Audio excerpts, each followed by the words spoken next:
Baik, Assalamualaikum warahmatullahi wabarakatuh. Langsung saja kami akan menjelaskan beberapa materi, yaitu tentang hukum perdata Islam Indonesia. Yang ada dua poin di sini kami akan menjelaskan. Yang pertama tentang pengertian latar belakang, keberadaan dan dasar hukum. Dan yang kedua tentang teori-teori berlakunya hukum Islam eh, di Indonesia. Nah, di sini dijelaskan dalam segi pengertian, hukum Islam merupakan istilah sebagai terjemahan dari kata al-fiqih al-islami, atau dalam konteks tertentu yaitu al-syariah al-islami. Nah, istilah-istilah yang dapat kita ambil dalam Al-Quran atau maupun Sunnah itu al-huk al-Islam.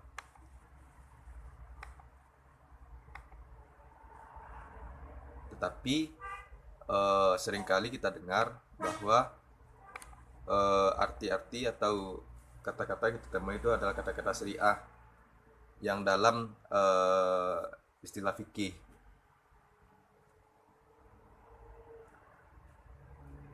Secara harfiah, syariah itu merupakan jalan tempat mata air, atau dapat kita katakan sebagai sumber, dan juga secara terminologi usul fikih, syariah adalah titah atau kitab Allah yang berhubungan dengan perbuatan mukallaf, baik itu muslim, balik, dan berakal, dan juga baik berupa tuntutan, pilihan, perantara. Jadi konteksnya dalam hukum, konteksnya adalah hukum-hukum yang bersifat praktis, amaliyah. Nah, di sini juga ada beberapa pengertian, yaitu dijelaskan oleh Mahmud Saltut dalam bukunya Al-Islam, Akidah wa Syariah. Ia mendefinisikan bahwa syariah adalah peraturan yang diturunkan Allah kepada manusia agar dapat dipedomani dan yang berhubungan dengan Tuhannya, dan juga berhubungan dengan sesama lingkungan dan kehidupan manusia.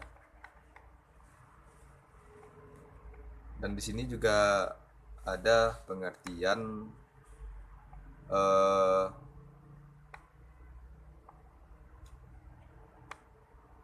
fikih. Fikih itu berarti juga berasal dari bahasa Arab, fahmu berarti faham. Namun fikih juga merupakan suatu penalaran, meski penggunanya terikat kepada wahyu. Nah, di sini juga ada dalam menurut terminologis, fikih adalah hukum-hukum syarak yang bersifat praktis, amaliyah, yang diperoleh dari dalil-dalil hukum Al-Quran dan As-Sunnah, yang dijabarkan atau yang bersifat itu rinci. Di sini kami mencontohkan itu hukum wajib salat diambil dari perintah Allah Subhanahu wa taala dalam ayat aqimus shalah wa atuz zakah, dirikan sholat dan tunaikanlah zakat. Dan mungkin banyak perintah-perintah lainnya yang dijelaskan dalam Quran.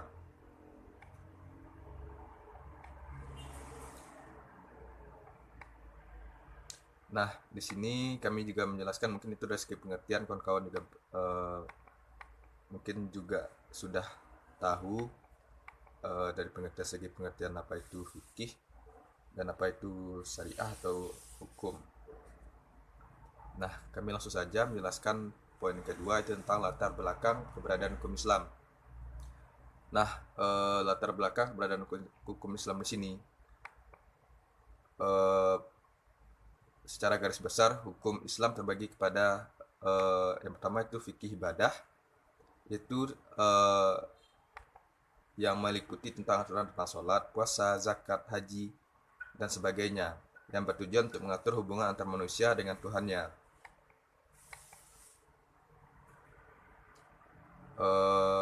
Dan juga yang kedua itu ada fikih muamalat. Di sini fikih muamalat mengatur hubungan antara manusia dengan sesama. Yang maksudkan dengan hubungan manusia dengan sesama itu dengan antara manusia dengan manusia. Tadi fikih yang pertama itu tentang manusia dengan Tuhannya. Dan eh, dari fikih muamalat ini seperti perikatan, perdagangan, perbankan, pelaksanaan hukum dan aturan lainnya. Di sini diatur dalam fikih muamalat, hubungan manusia dengan manusia. Itu baik secara perorangan ataupun secara masyarakat. Fikih muamalat ini dipilah sesuai dengan aspek dan tujuannya masing-masing. Nah, mungkin itulah beberapa poin atau pengertian serta latar belakang keberadaan hukum Islam. Hanya mungkin itu yang dapat kami sampaikan dan mungkin dilanjutkan oleh kawan-kawan yang lain. Terima kasih.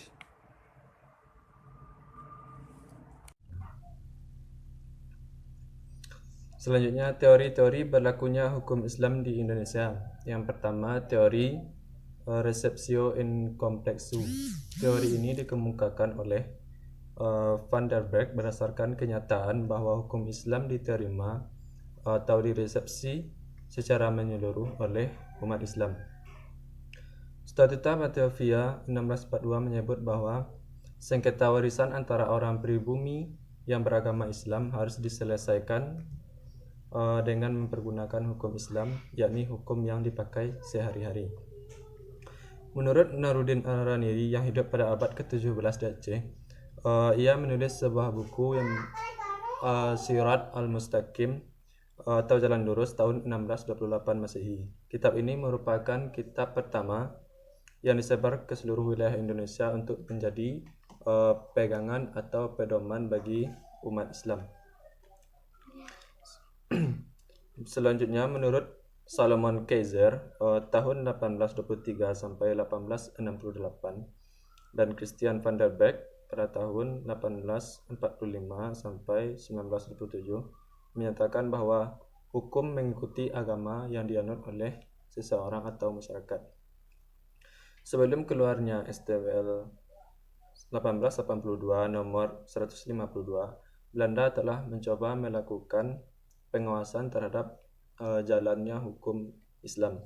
Meski di sisi lain sesungguhnya justru merupakan pengakuan sejarah tentang terhadap eksistensi hukum Islam.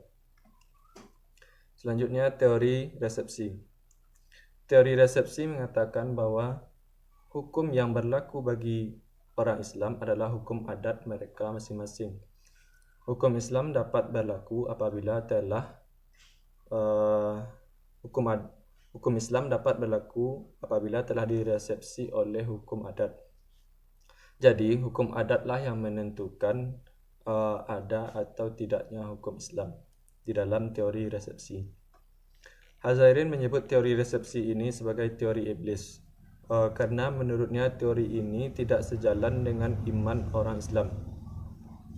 Mengikuti teori itu berarti orang Islam disuruh atau diajak untuk tidak mematuhi Al-Quran dan sunnah Rasulnya. Selain itu, teori resepsi itu bertujuan untuk menghalangi kemajuan atau merintangi kemajuan umat Islam di Indonesia. Selanjutnya, teori resepsi exit atau resepsi a contrario. Teori resepsi exit atau resepsia e contrario adalah teori yang mengatakan bahwa hukum adat baru dinyatakan berlaku bagi orang Islam apabila tidak bertentangan dengan hukum Islam. Jika selama teori resepsi berlaku sebaliknya, yakni hukum Islam dapat dilaksanakan apabila telah diresepsi oleh hukum adat, maka dengan teori resepsi exit, hukum adat yang tidak sejalan dengan ketentuan hukum Islam harus dikeluarkan, dilawan atau ditolak. Menurut analis Daud Ali, hukum Islam yang berlaku di Indonesia dapat dipilih menjadi dua. Yang pertama, hukum Islam yang berlaku secara formal atau yuridis, yaitu hukum Islam yang mengatur hubungan manusia dengan manusia lainnya atau dengan benda yang disebut juga dengan hukum muamalat atau perdata. Bagian ini menjadi hukum positif berdasarkan atau ditunjuk oleh peraturan perundang-undangan, seperti perkawinan, warisan, dan wakaf. Kemudian yang kedua, hukum Islam yang bersifat normatif yang mempunyai sanksi atau pendanaan kepada masyarakat. Ini bisa berupa ibadah murni atau hukum pidana. Ini menurut Daud Ali, tidak atau terutama masalah pidana belum memerlukan peraturan perundang-undangan, karena yang terakhir ini lebih jelas sebagai tergantung kepada tingkatan keimanan dan ketakwaan serta kesadaran hukum seorang muslimin atau seorang muslim itu sendiri. Menurut Kamus Bahasa Indonesia adalah asal sesuatu, sumber hukum Islam adalah asal tempat pengambilan hukum Islam. Dalam kepustakaan hukum Islam, sumber hukum Islam sering diartikan dengan dalil hukum Islam, pokok hukum Islam, atau dasar hukum Islam. Ini ada beberapa dasar hukum Islam sebagai berikut. Yang pertama yaitu Al-Quran. Dalam Al-Quran terdapat beberapa hukum umat terdahulu yang juga diakui oleh Al-Quran sebagai hukum yang akan juga harus dijadikan pedoman oleh umat manusia saat ini. Jadi, terdapat beberapa hukum terdahulu atau sebelum umat sekarang diakui juga oleh Al-Quran hukum tersebut dan harus dijadikan sebagai pedoman oleh umat manusia saat ini. Di Al-Quran juga diperintahkan supaya memperhatikan keadaan-keadaan masyarakat umat manusia sebelum kita, untuk mengetahui hukum-hukum yang sudah ada dan menegakkan masyarakat tersebut. Dan hukum-hukum tersebut pula sudah merobohkannya. Hukum-hukum yang baik kita pakai dan yang tidak baik kita buang.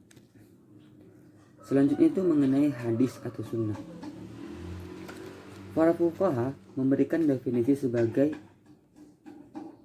suatu, tanda kutip, sesuatu yang dituntut oleh pembuat syarak untuk dikerjakan dengan tuntutan yang tidak pasti. Jadi artinya dengan kata lain, sunnah merupakan suatu perbuatan yang jika dikerjakan akan mendapatkan pahala, dan jika ditinggalkan maka tidak mendapatkan dosa. Sunnah sebagai dasar hukum atau dalil menduduki urutan yang kedua setelah Al-Quran dan baru sunnah. Sunnah juga bisa menjadi hujjah, sumber hukum, dan menjadi tempat mengistimbatkan hukum syarak karena didasarkan pada beberapa dalil. Berikutnya mengenai ijtihad. Ijtihad secara bahasa adalah berasal dari kata al-azm dan al-hujj, yang berarti kemampuan, potensi, dan kapasitas maksudnya. Dalam al-lisan al-Arab disebutkan bahwa al-ajuz berarti mengerahkan segala kemampuan kita atau para ijtihad dan dimaksimalisasikan dalam menggapai sesuatu. Berdasarkan pengertian ini, ijtihad menurut bahasa artinya mengeluarkan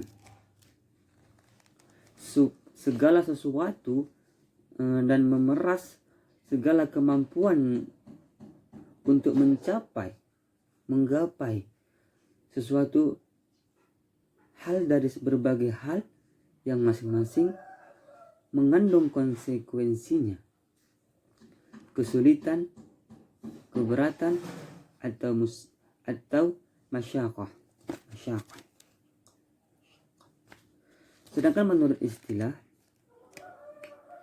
adalah pencurahan segenap kemampuan secara maksimal untuk mendapatkan hukum syara yang amaliyah, yang mana dari dalil-dalil yang tafsili atau dalil-dalil yang terperinci.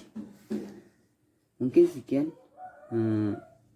penyampaian isi makalah kami. Lebih kurangnya mohon maaf. Assalamualaikum warahmatullahi wabarakatuh.